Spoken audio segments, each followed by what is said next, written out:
అందరికీ నమస్కారం అండి. ఏంటండి, చంద్రబాబు నాయుడు గారు జైల్లో ఉన్నప్పుడు పవన్ కళ్యాణ్ గారు వచ్చి కాపాడకపోతే చంద్రబాబు నాయుడు గారు జైల్లోనే చనిపోతున్నా ఇలా చెప్పడానికి మీకు మనసు ఎలా అంగీకరించిందండి? అయ్యా పవన్ కళ్యాణ్ గారు, మిమ్మల్ని ఒక్క మాట అడుగుతానండి. జగన్ గారు తప్పుడు కేసు పెట్టి పెద్ద అయిన చంద్రబాబు నాయుడు గారిని అరెస్ట్ చేస్తున్న విషయం ప్రధానమంత్రి మోడీ గారికి తెలియకుండా ఉంటుందా అండి? మోడీ గారికి తెలియకుండానే జగన్ గారు అరెస్ట్ చేయగలరా అండి పెద్ద ఆయన్ని? ఆ మోడీ గారికి తెలిసి జరుగుతున్న ఈ అక్రమ అరెస్టు బీజేపీ మిత్రపక్షమైన పవన్ కళ్యాణ్ గారు మీకు ముందే తెలియదా అండి? మీరందరూ కలిసి ఆయన అరెస్ట్ చేయించి మళ్ళీ ఏమీ తెలియనట్టు మీరు ఆ రోజు రోడ్డు మీద నడుచుకుంటూ రోడ్డు మీద పడుకొని మీరు చేసిన నటన అద్భుతం సార్. మీరు సినిమాల్లో కూడా అంత బాగా నటించలేదండి. బాబు గారు అరెస్ట్ అయితే టీడీపీ క్యాడర్ చల్లాచెదురు అయిపోయింది, పార్టీ నేలమట్టం అయిపోద్ది. తరువాత ఇక ఈ రాష్ట్రంలో మీ పార్టీ మీరు బలపడాలని మీరు ప్లాన్ చేయలేదా అండి?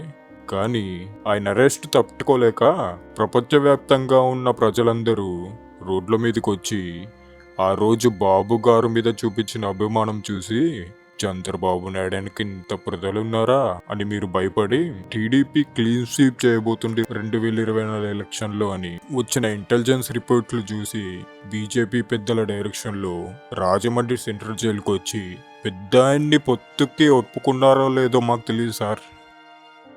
కానీ మీకు మీరే బయటకు వచ్చి పొత్తుకి ప్రకటించేసుకున్నారు సార్. అయ్యో పవన్ కళ్యాణ్ గారు, టీడీపీ క్యాడర్ ఆ సమయంలో భయపడింది కాబట్టి నేను పొత్తు ప్రకటించుకున్నానని చెప్పుకున్నారు సార్ తమరు.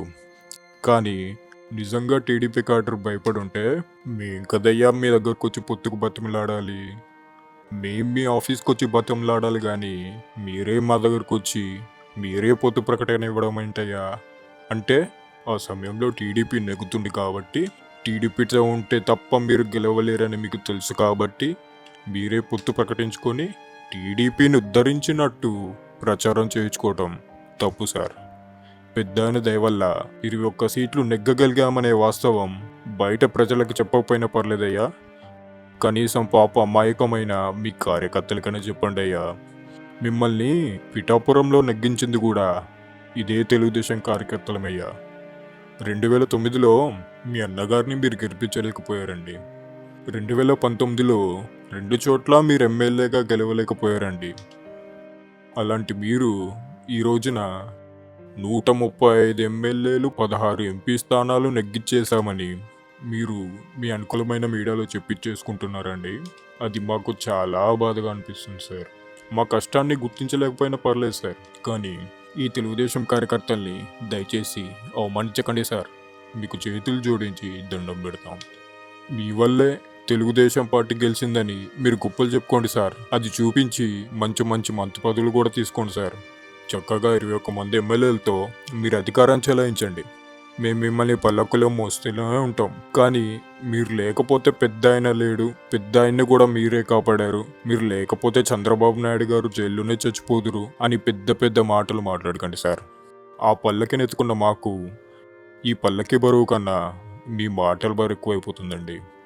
ఒక తెలుగుదేశం కార్యకర్తలుగా పెద్ద ఆయన చెప్పిన మాటల్ని మేము శిరసావహిస్తూ మిమ్మల్ని ప్రతి గ్రామంలో మోయడానికి సిద్ధంగానే ఉన్నామయ్యా.